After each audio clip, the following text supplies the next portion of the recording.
দয়া করে আপনি লাল দাগ পার হবেন না।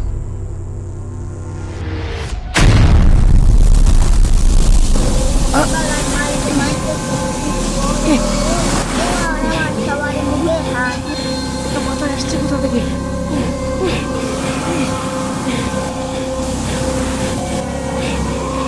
লালসার আমার সাথে কি হচ্ছে? আমি তো কিছুই বুঝতে পারছি না। কমেন্টে বলবেন।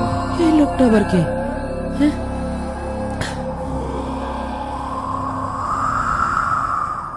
এই কে আপনি?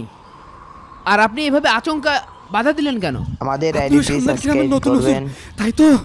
জি, আজ থেকে আমি আপনাদের এই যে মঙ্গলপুর আছে না, ওখানে একটা মসজিদ আছে, ওখানে ইমামতির দায়িত্ব পেয়েছি। কিন্তু আপনি কে? আর আমাকে এভাবে বাধা দিলেন কেন?